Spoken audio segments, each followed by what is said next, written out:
A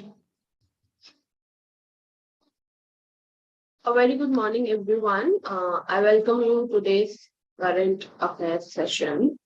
So let's just begin without any further delay. The first news today that we have is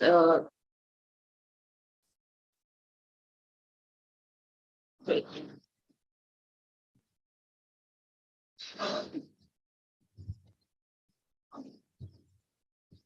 Yeah. So the first news is related to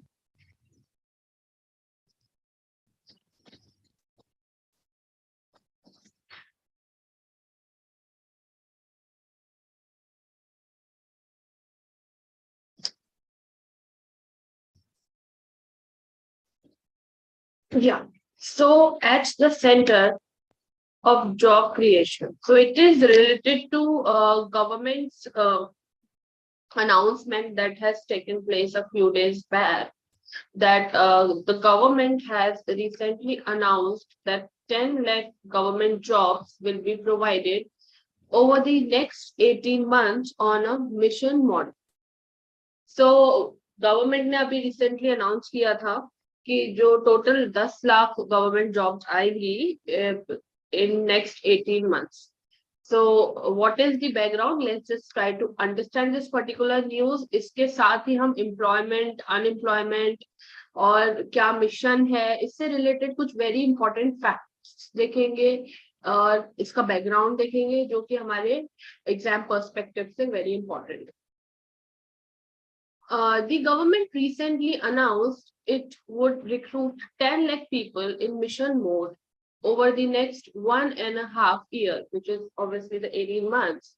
The announcement came at a time when the unemployment rate for youth aged between 15 to 29 is in urban area has been hovering at over 20% of the last several quarters. So ये हमने कल के news में भी देखा था कल I think कल के न्यूज में भी कि जो अनएम्प्लॉयमेंट रेट है वो बहुत ज्यादा बढ़ गया है.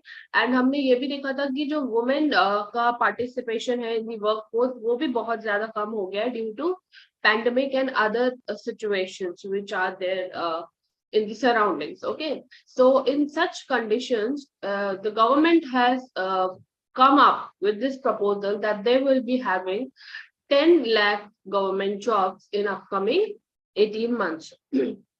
According to the quarterly bulletin of Period Labor Force Survey. So it's a survey which is named as Period Labor Force Survey, PLFS. The youth unemployment rate, according to current weekly status, stood at 20.8% in urban areas during October-December 2021. So there was, for men, it was 20.8%. So you can just imagine how much it is. And women के लिए तो बहुत ही ज़्यादा. The annual PLFS report too shows that the overall youth unemployment rate, according to usual status, was at 12.9% to 18.5% in urban area and 10.5% in rural area during July and June 2021. So this was the time when the pandemic was at its peak. COVID-19 was at its peak. So obviously it was definitely 100% affected by that situation also. Okay. Now, what are the three important takeaways from this particular announcement that government has done? So number one, the creation of employment is indeed a problem and can no longer be hidden from the public discourse. So obviously हमारे यहाँ population बहुत ज़्यादा है, jobs बहुत limited हैं, recruitments बहुत कम होती है. So obviously it's a very big problem which is very much needed to be addressed. Number two, the private sector, we are talking about the private sector now, especially modern sectors such as service, manufacturing sectors, which are dominated by multinational companies, have not created many jobs.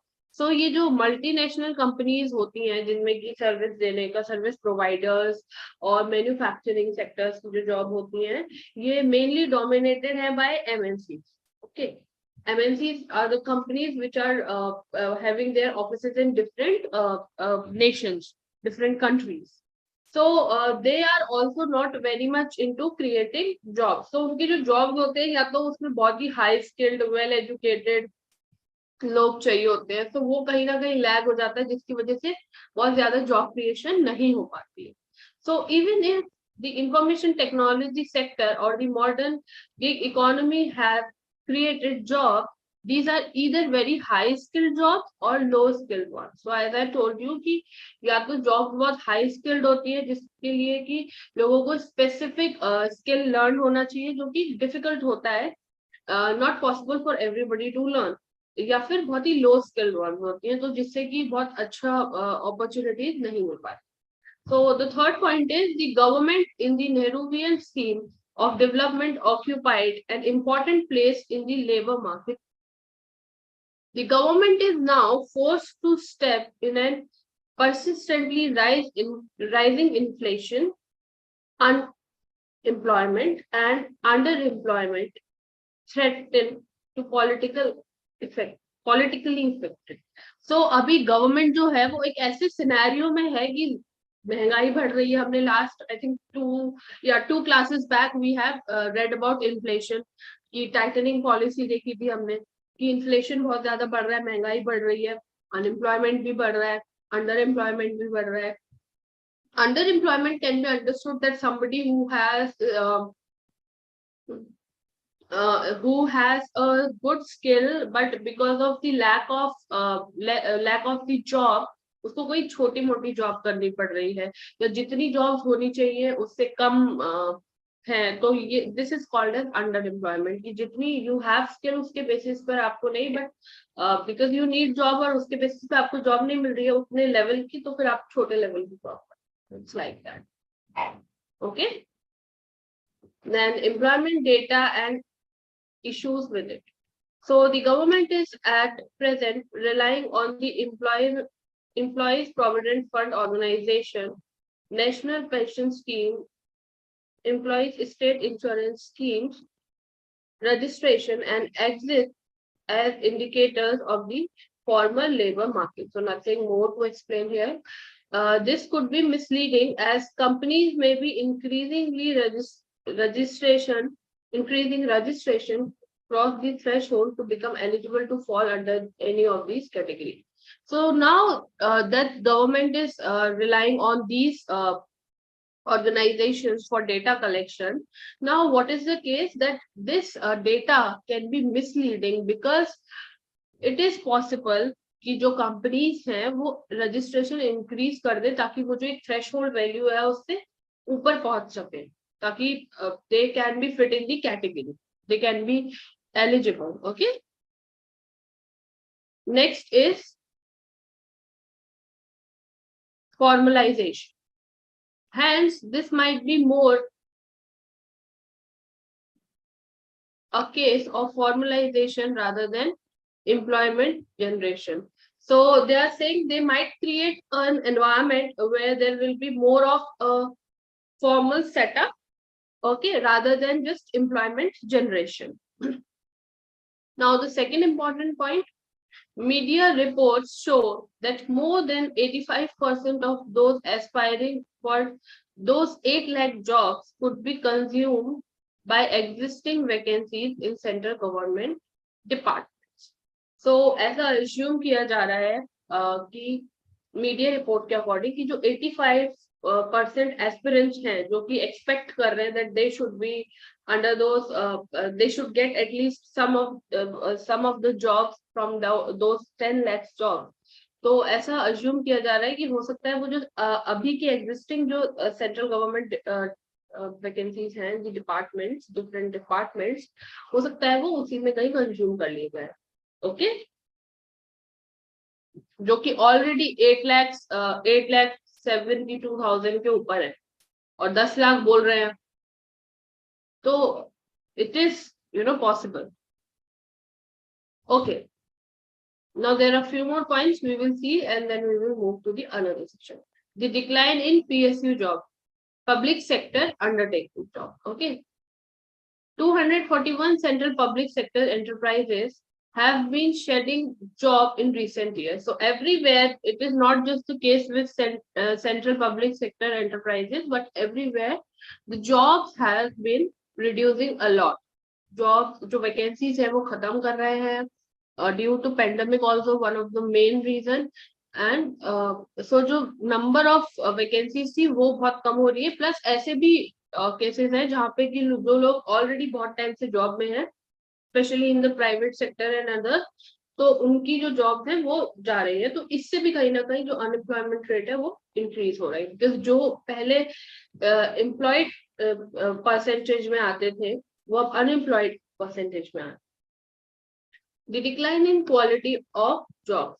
Even though the labor force and workforce participation rates have increased marginally, there is a decline in the quality of job. There is a rise in the unpaid segment of the self-employed and a rise in the share of the agricultural sector in total employment over the last 3 periodical labor force survey, which has increased from 43 to 47%. अब इसको थोड़ा सा समझने की कोशिश करते हैं कि जो क्वालिटी जॉब्स हैं उनमें कहीं ना कहीं गिरावट आई है। ठीक है, सो जो labour force and work force participation rate है इस के अकॉर्डिंग मार्जिनली हल्का सा थोड़ा सा बड़ा है, बट जो क्वालिटी जॉब्स हैं उनमें कहीं ना कहीं बहुत ज्यादा डिक्लाइन आया है। जो सेल्फ एम्प्लॉयड सेक्टर्स हैं वहां पे या तो लोगों को उनका पैसा नहीं मिलता है। Although scenarios are C.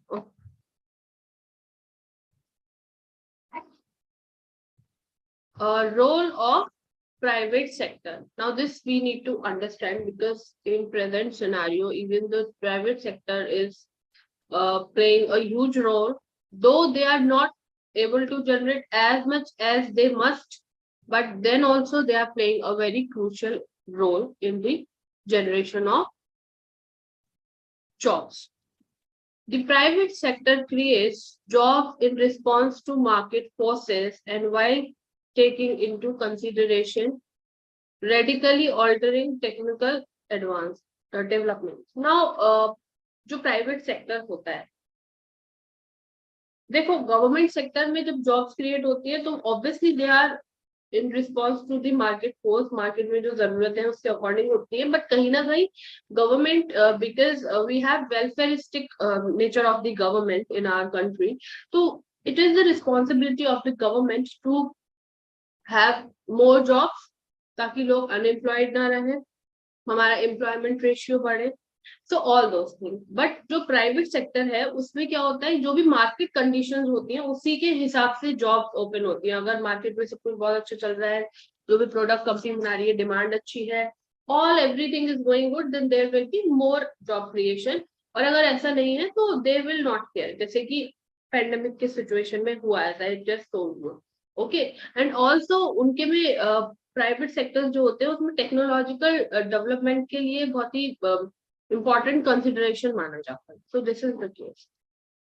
We cannot avoid placing the government at the center of employment creation beyond a certain point. So ऐसी situation में जहाँ पे कि प्राइवेट सेक्टर का रोल इतना है कि वो मार्केट फोर्स के अकॉर्डिंग ही वर्क करते हैं, तो हम कहीं ना कहीं जो गवर्नमेंट सेक्टर है उसका role we can not deny, we can not avoid कि जो गवर्नमेंट का रोल है जॉब क्रिएशन में वो सेंटर का है, वो मोस्ट इम्पोर्टेंट क्रूशियल हो जाता है। Projects in the modern private sector consume a lot of capital to generate very few jobs. So what happens in private sector, बहुत ज्यादा money is being used for generating only a few % of jobs.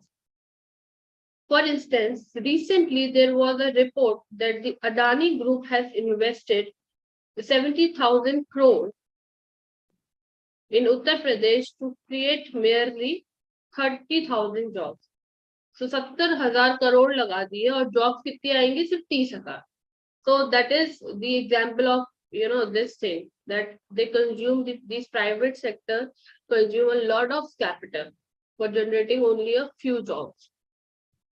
Foreign direct investment, which at any rate is highly capital intensive, goes mostly into the non-manufacturing sector. So FDI जो है वो ज्यादातर कहाँ रहता है? FDI is मतलब some a person or an organization or a company which is of another country is investing in India, or particularly India, हम क्योंकि इंडिया के सिनेरियो की बात कर रहे हैं, या फिर किसी और भी कंट्री में कोई बाहर कोई विदेश का व्यक्ति किसी दूसरी कंट्री के किसी भी बिजनेस में जब इन्वेस्ट करता है, that is called as foreign direct investment. Okay okay, so what could be done now? What is the way forward? The government's role in employment generation has entered into popular discourse and discussion on policy formation. The government should play a significant role soon. So ऐसा नहीं है कि announcement किया तो obviously the government must be, adhere to it and work as soon as possible. Government as principal employment generation. The government should re-establish its role as the principal employment generator through job in its ministries and CPSCs and through assured employment generation programs like MG NREGA. तो government को क्या करना चाहिए? अपना main role रखना चाहिए employment generation में. Different ministries में जॉब्स आनी चाहिए और ऐसी स्कीम्स बनानी चाहिए जिससे ज्यादा से ज्यादा जॉब जनरेशन हो, like MG NREGA. Okay okay. So the next news that we have is significant from the perspective of polity. तो क्या हुआ है, जो इलेक्शन कमीशन है उसने 111 which is 111 non existent parties को जो वोटिंग लिस्ट है उससे हटा दिया है. मतलब जो रजिस्ट्रेशन होता है, रजिस्टर्ड पॉलिटिकल पार्टीज होती है with election commission, उससे निकाल दिया. Let's just try to understand this particular news and उससे related जो भी चीजें हैं पार्टीज, पॉलिटिकल पार्टी के रजिस्ट्रेशन से रिलेटेड, वो हम जानने की कोशिश करते हैं. The election commission has ordered the deletion of 111 registered unrecognized political parties that it found to be non-existent and referred 3 of the parties to the Department of Revenue for legal action for serious financial impropriety. तो उनमें से जो 3 है उनके ऊपर action लिया जाएगा क्योंकि उन्होंने कुछ गलत फाइनेंशियल इम्प्रॉपर्टीज में इन्वॉल्व रहे हैं. The election commission has ordered the deletion of these 11 unrecognized parties. Okay, so this we have already read. This has been repeated. So now registering a political party, because they are talking about the political parties which are registered in the election commission. So how they are registered? So the registration of all political parties is governed by provision of the Representation of People's Act 1951. So this is important from your exams perspective, that how is the registration of a political party is governed, or by which provision it is governed. So it is governed by the provision of Representation of People's Act 1951. According to the Election Commission, any party seeking registration has to submit an application to the commission within a period of 30 days. So जो भी party participate करना चाहती है election में, उसको क्या करना पड़ेगा? रजिस्ट्रेशन के लिए एक एप्लीकेशन डालनी पड़ेगी कमीशन में, जो कि 30 days के अंदर they have to submit. This is done as per guideline prescribed by Election Commission in exercise of the power conferred by Article 324 of the Constitution and Section 29A of the RP Act 1951. RP Act is Representation of People Act. Okay, so अब ये important चीज आप बिल्कुल यहाँ से लें कि article 324 is related to guidelines prescribed by election commission in order to exercise of power. Okay, so this is Article 324 of the Constitution and Section 29A of the People's Representation Act, which came in 1951. Now, what is the process of registration? Let's just try to understand this process. The applicant is asked to publish a proposed party name in 2 national daily newspapers and 2 local daily newspapers and provide 2 days for submitting objections. तो क्या करना है कि 2 national daily newspapers में और 2 local daily newspapers में, जहां की भी पार्टी होगी, जिस एरिया की, जिस कॉन्स्टिट्यूएंसी की, वहां के लोकल डेली न्यूज़पेपर्स में they have to submit, they have to publish. Sorry, the notice of publication is also displayed on the website of the election commission. Now, why registering with election commission is important? It is not mandatory to register with the election commission. However, registering as a political party with the election commission has its advantages in terms of intending to avail itself to the provision of representation. This People's Representation Act वाला है, ठीक है? अब I hope you people already aware of the fact that why is it important, and if not, I'll be telling you one very important thing. The candidates set up by a political party registered with the election commission will get preference in the matter of allotment of free symbols by purely independent candidates. Now, because we already know that when there is a political party which is going to be have any elections, so they need to have a particular symbol. So what happens, this symbol is allotted by the commission. Okay, so in that case they will be registered and they will be given the symbol by the election commission. And सबसे ज्यादा important जो है कि election commission में क्यों registered होना चाहिए, which is the most important. So these registered political parties over course of time can get recognition as state party or a national party. So इसीलिए ये सबसे ज्यादा इम्पोर्टेंट, यही एक पॉइंट है सबसे ज्यादा इम्पोर्टेंट कि जो इलेक्शन कमीशन में रजिस्ट्रेशन है पॉलिटिकल पार्टी के लिए, ये कंपलसरी तो नहीं है, बट इससे बहुत ज्यादा बेनिफिट मिलता है. सबसे बड़ा बेनिफिट यही है कि ओवर कोर्स ऑफ पीरियड ये जो पॉलिटिकल पार्टीज है इनको रिकॉग्निशन मिल सकता है एज अ स्टेट पार्टी और national party. Now how they get this recognition as a state party or a national party, this we will try to understand in this particular slide.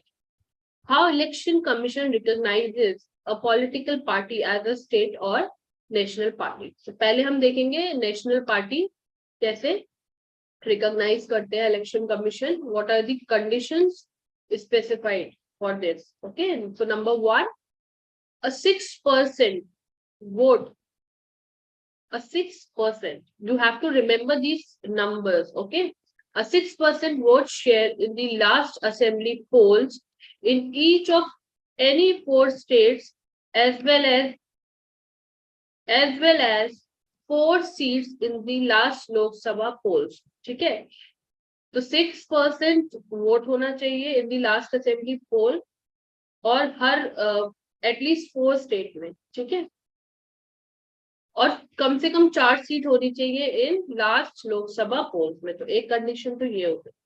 Second is 2% of all Lok Sabha seats in the last such election with MPs elected from at least 3 states.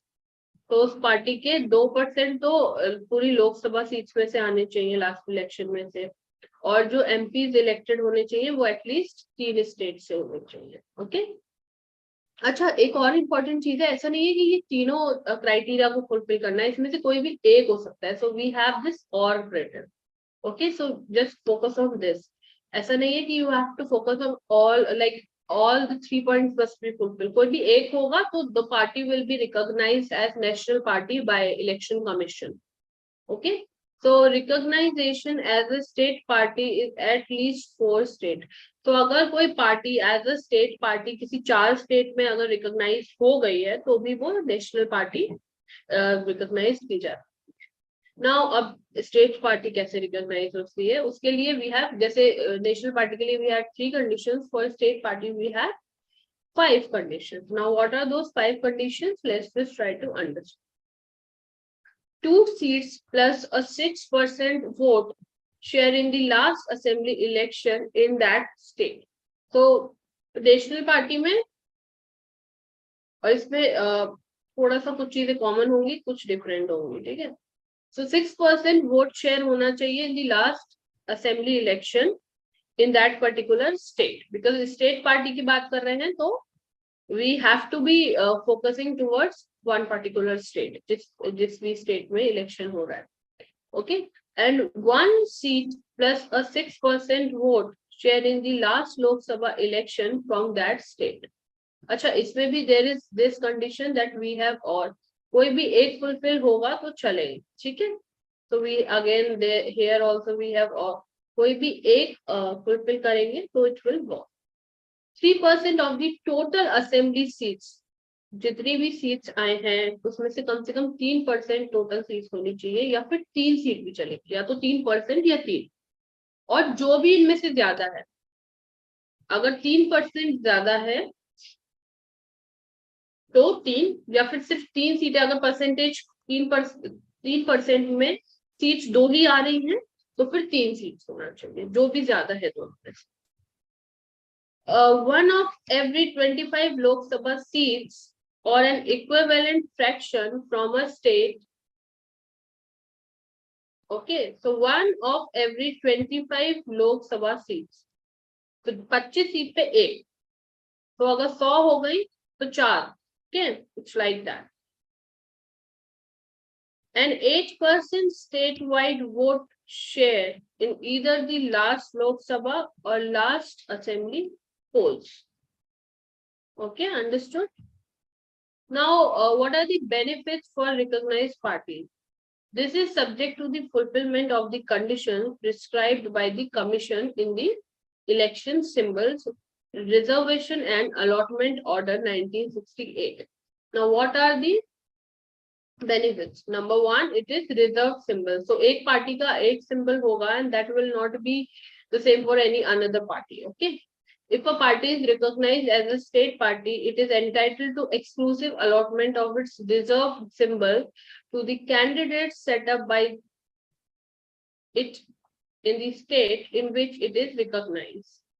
So if a party is recognized as a national party, it is entitled for exclusive allotment of its reserved symbol to the candidates set up by it throughout India. तो political party अगर state party है वो, तो उसको उस state में एक particular symbol मिलेगा, एक्सक्लूसिव सिंबल मिलेगा, जो कि और किसी पार्टी का नहीं होगा. और अगर नेशनल पार्टी है तो कहीं ना कहीं वो सिंबल जो होगा वो throughout the India reserve रहेगा, and that symbol will not be, any other party will not be sharing the symbol. Okay, now proposal for nomination. Recognized state and national parties need only one proposer for filling the nomination. So they need only single proposer for filling up the for filling up their nomination. Then campaigning benefits. They are also entitled for 2 sets of electoral rolls free of cost. Broadcast telecast facility over state-owned Akashvani Doordarshan during the general election. तो जब general election होंगे तो उस time पे उनको थोड़े campaign benefits भी मिलते हैं, उनके एडवर्टीजमेंट हो जाते हैं, ब्रॉडकास्ट हो जाता है, टेलीकास्ट हो जाता है, और जो इलेक्टोरल रोल्स होते हैं वो भी फ्री में मिल जाते हैं.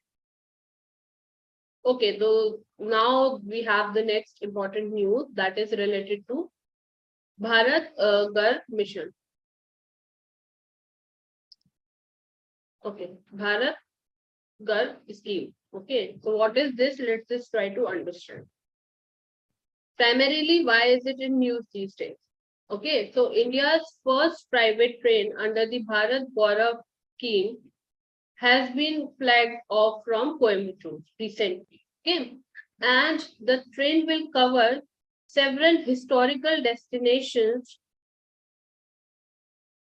on the route while giving the passengers an insight into the cultural heritage of the country. So ये जो train है, uh, actually there will be multiple trains. So now there is one train which has flagged off from Coimbatore.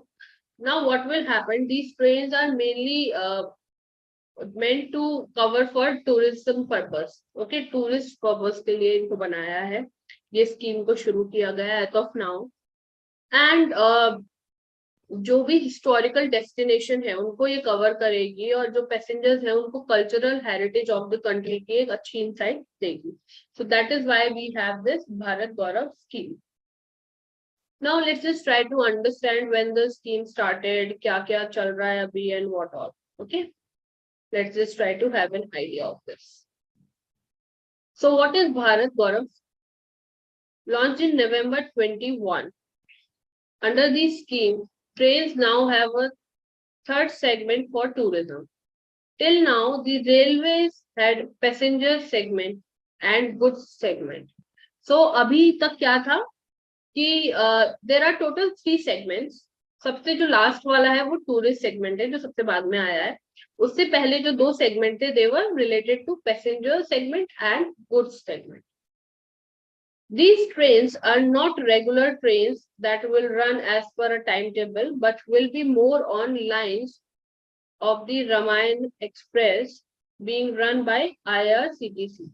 So they are not any other regular train which will be running every day or or a particular day with a specific timetable, but they will be having some different timetable of theirs. So it was announced under the theme-based tourist circuit trains. These trains will be run by both private players and IRCTC in theme-based circuits. So ऐसा नहीं है कि सिर्फ government owned ही होंगी, but they will be run by both private and IRCTC. And ये basically है theme-based. Now by theme-based tourism, the railway means trains like Guru Kripa that go to the places related to Guru Nanak, or Ramayan themed train to touch upon places related to Lord Ram. देखो, theme based मतलब there will be a particular theme on which there will be a train, and that train will be covering only those areas which will be related to that particular theme only.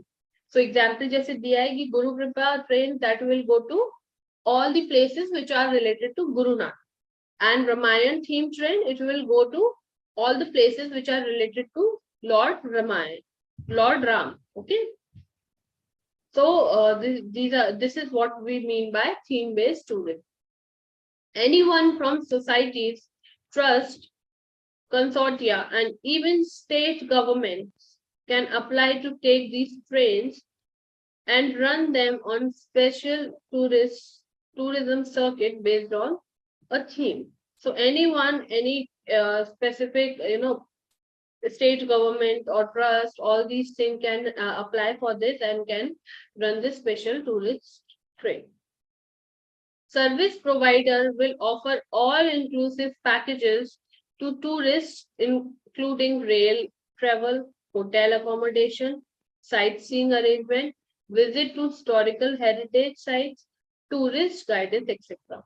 So ये जो service providers होंगे हर तरीके की facility मिलेगी. जब train पूरा घुमाएगी, जो भी स्पेसिफिक एरियाज होंगे उसमें जो अकोमोडेशन की जरूरत होगी, होटल में रुकने की, जो साइट सीइंग का अरेंजमेंट होगा, कैसे जाएंगे कैसे आएंगे, व्हीकल्स वगैरह की जरूरत होगी, all these things will be covered by the service provider.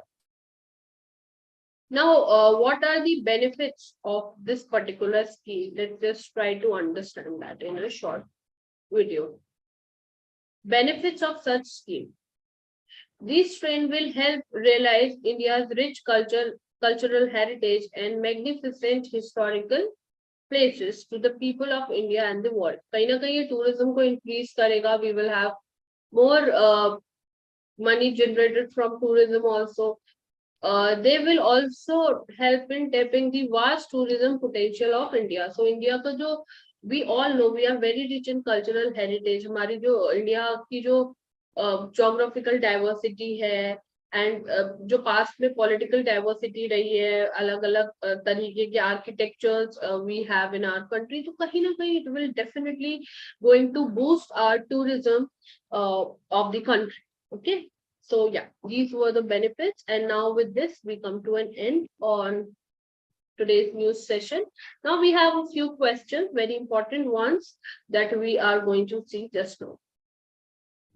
Okay, just give me a second and we will begin with the question.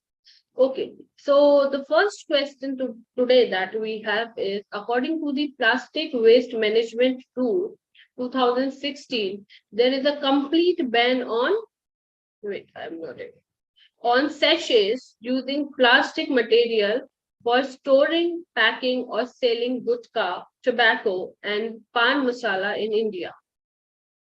Bangladesh became the first country to ban thin plastic bags in 2002. Vanuatu, Seychelles have banned plastic straws outright. So these are the three statements. You have to tell me which out of these three statements are correct. 1 and 2, 2 and 3 only, 1 and 3 only, and all of the above. You have to just tell me which of the following options are correct. All these three are correct. Only 1 and 2 are correct. 2 and 3 is correct. And 1 and 3 are. So the right option is that all these three answers of statements are correct. Why? Let's just try to understand. Explanation.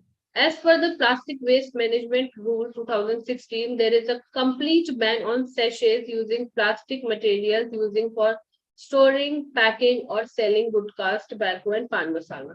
As per Plastic Waste Management Amended Act 2021, the manufacture, import, stocking, distribution, sale, and use of carry bag made of virgin or recycled plastic less than 75 micron has been banned with effect from 30th September 21. So from 30th September 21, it is totally banned.